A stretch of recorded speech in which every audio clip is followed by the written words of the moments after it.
of the Senate in the first regular session of the 20th Congress is hereby called to order. What happened inside the Senate premises last week is deeply alarming, regardless of which side one stands politically. I know you will agree with me, Mr. President. Many versions of the armed confrontation are now circulating.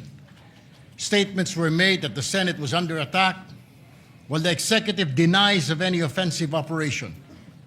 Some claim that the tension was triggered by the recent changes in Senate leadership. There are allegations involving the OSAA, the NBI, and even a speculation that the shooting itself was smokescreen to facilitate an escape or create confusion. And even more disturbing are allegations attempting to implicate the minority just because nakauwi na po kami. Una, ano ba ang legal na basihan sa pagpasok ng mga otoridad sa bisinidad ng Senado kung meron man po? Pangalawa, nagkaroon ba ito ng formal na koordinasyon sa pamunuan ng Senado bago isinagawa ang operasyon at ano ang naging direktiba ng liderato kaugnay rito? Pangatlo, ano po ang mga partikular na aksyon na nag-udyok at naging mitsa ng putukan? Meron bang provokasyon mula sa alinmang panig? At aling ahensya o sino-sinong individual ang direktang responsable sa pagpapaputok ng mga baril? Alam ko po, Ginoong Pangulo, wala po kayo roon. Bagkus kayo po ay nakasalalay lamang sa mga report na ibinibigay po sa inyo. Naintindihan ko po yun. Pangapat, anong mga hakbang ang ginawa upang masigurong ligtas po ang mga senador, mga empleyado at ang media bago at matapos maganap ang insidente? Ang panghuli, ano-anong mga ebidensya po ang nakalap upang magbigay linaw sa tunay na pangyayari? Ginoong Pangulo, when law enforcement operations intersect with the authority privileges and internal security protocols of another branch of government, there must be clarity, not confusion, restraint, not escalation. Alam ko po na may kanya-kanyang investigasyon ay sinasagawa ang Senado at NBI. But there is merit in the public outcry for an impartial, independent, and facts-based investigation. Mahalagang maituguyod po ang isang proseso na patas, transparent, at may kredibilidad sa mata ng publiko. Walang undue influence, walang haka-haka. At the end of the day, Mr. President, no camp wins when public confidence in institution is weakened. The Senate is not a venue for armed confrontation, Mr. President, or competing display of forces or political theater. It is a constitutional institution governed by law, order, and respect for due process. Hindi po drama, aksyon o comedy ang hanap ng taong bayan. They are asking for truth, accountability, and stability. And that is precisely what this institution owes them, Mr. President. Maraming salamat po, Ginoong Pangulo. In consultation, just a minute, in consultation with the Majority Leader, I will not rule that manifestation out of order because actually it is a privileged speech or it is actually a topic for personal or collective privilege. But since it's a matter of grave importance, Senator Tulfo, I share with you the sentiment of its grave importance. Myself, I'm taking prudence and waiting for all the investigations. There are resolutions filed. It will be referred to the proper committee. But of the highest order, in accordance with our rules and constitution, is always the election of our officers' organization. So unless anyone has a higher motion now, because actually members of the majority have also asked to speak on that matter. And we will allow everyone to speak on that matter, but we will proceed first with the election of our committees. Majority Leader? Minority Leader. Yeah. Minority Leader, then Senator Risa. Thank you. Thank you, Your Honor, Mr. President. We concur, but the reference, the referral of the speech and the forthcoming resolutions will be later on. Yes. Well, it's not a speech. It's a Well, it's a- it's a manifestation. So unless there's a motion to refer, which let's harmonize it later on with the resolution filed by the minority, Yes, I, so that I we do would not like to refer file, it to different committees. Yes, I will Yes. like to file for a motion later on. Yes. For the referral. That's in order, Thank you. Minority Leader. What's your pleasure, Senator Risa? Salamat po, Mr. President. Together with the Minority Leader, I defer to the ruling earlier stated by the presiding officer. Pero just to make of record, Mr. President, nakaschedule din po ako mag-deliver sa ating agenda for the day Yes. ng privilege speech. And it so happens po, It's the same katulad topic, nung yes. paksa nung Yes. talumpati ni Senator Erwin Tulfo, and specifically moving forward from the events of last week and this week, Mr. President. Noted. So, And I look forward to being able to deliver that within today's session, Mr. President. noted. So can we go to the Yes. Thank you, Mr. election? President. Mr. Senator President, Tulfo. So unless may I this has to do with the election, we will defer all of those manifestations later in accordance with our rule. What is the reason that you rise, Senator Tulfo? Mr. President, manifestation of support Yeah. lang sana. Sorry, Senator, I made a ruling already supported by the... But I will go to you right after. Majority Leader, please Thank you, Mr. recognize Senator Tulfo right after Yes, Mr. President. you read the committees. Maraming Go ahead. salamat po. Yes, Mr. Ginoong President, Pangulo. with that, may I just move that we refer the manifestation of Senator Erwin Tulfo and the manifestations that were mentioned to the Committee on Rules? We will wait for the Minority Leader when we read the... Okay. Mr. President, I would like to associate myself with the manifestation of Senator Erwin Tulfo. Meron lang po akong konting katanungan. Meron ho bang standard operating procedure manual ang ating USAA? Number one. Number two, pagdating po sa pag-handle ng firearms, are these, the members of the USAA, are they trained? And then number three, ano-ano ho bang qualifications dito mga members ng USAA natin? Who are they? What are their qualifications to be chosen as members of the USAA? Yun lang po, Mr. President. Yes. So note your questions are noted, and depends on what committee we refer it to. We will consult with the minority. We'll take a recess, a short suspension when we read the committee report, because unless we agree to convert into a committee of a whole, so that the certain people can testify here, the other option is to give it to a standing committee. So let's decide that in a while.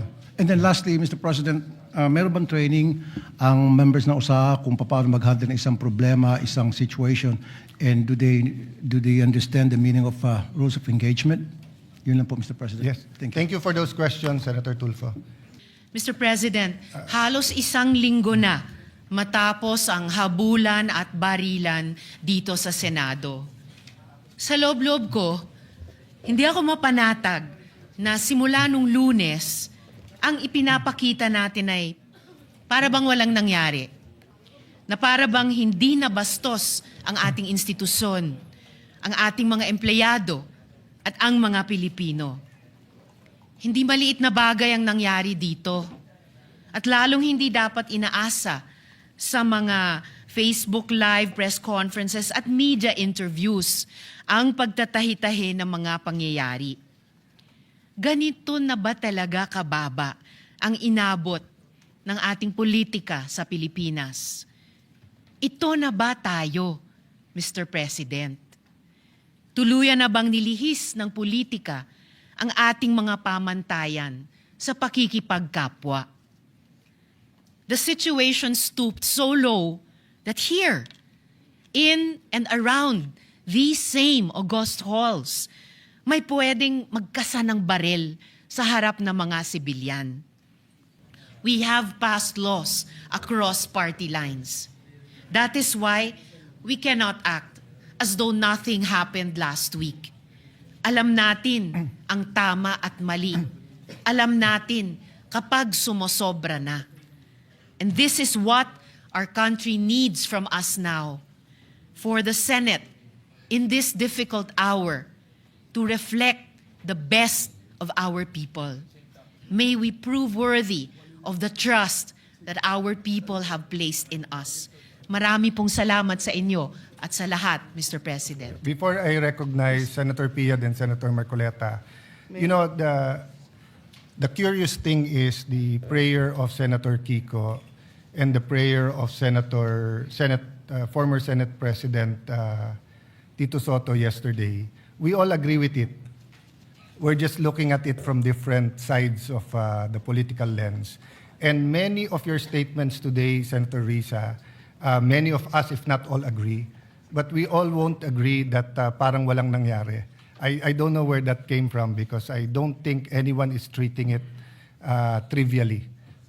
It's just a matter of how we can focus on it given that there is a real economic crisis, crisis of prices, oil crisis. Our stock is running out. We're convening into an impeachment court. You know, our staff are overwhelmed by the number of investigations, by the number of subpoenas that are here. They're asking us to produce so many things while we're also doing our own. So while we will agree with you and let's discuss later on which committee, I do not think anyone is acting as if parang walang nangyari. Senator Pia or Senator Marcoleta? Thank you, Mr. President. Mr. President, may I ask if Senator Risa would yield to a few questions? Can we take a minute suspension? This is an emotional issue, not only for us, but for the whole country, given this is the Senate of the Philippines. And it's a sensitive issue because there are words that have been used. That's why I have tried to be deliberate. Wait not only for a partial investigation, but independent. Wait for every investigation to come in. Now, many members of the majority who were here want to speak on that measure. Having said that, number one, we have athletes here, and I don't want to keep them here the whole day.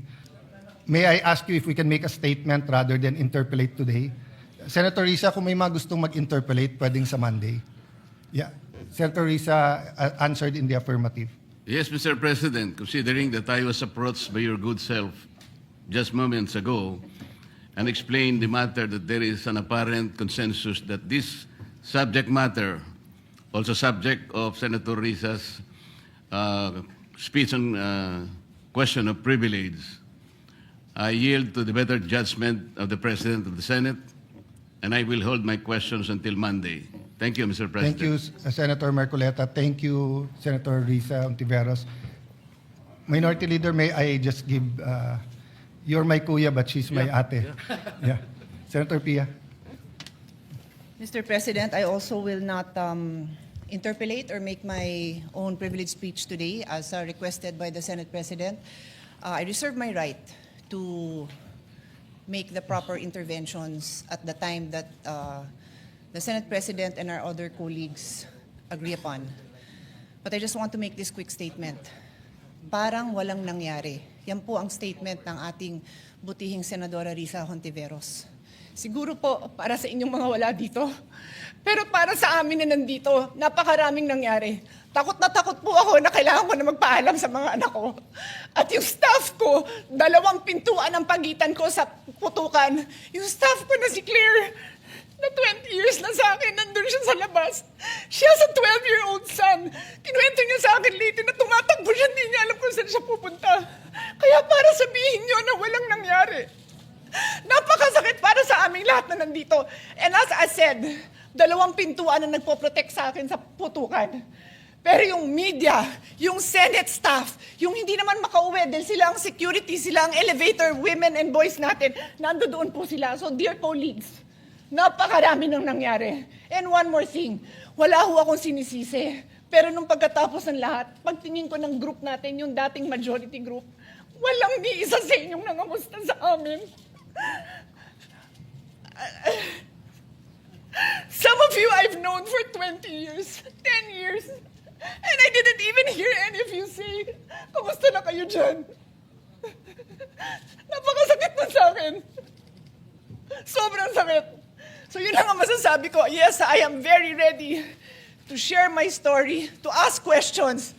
Pero kung wala ho kayo dito, huwag niyong questionin yung mga nangyari sa mga nandito. Dahil nandito kami, kasama ng staff. Staff namin, Senate staff. You have your own story. I respect that.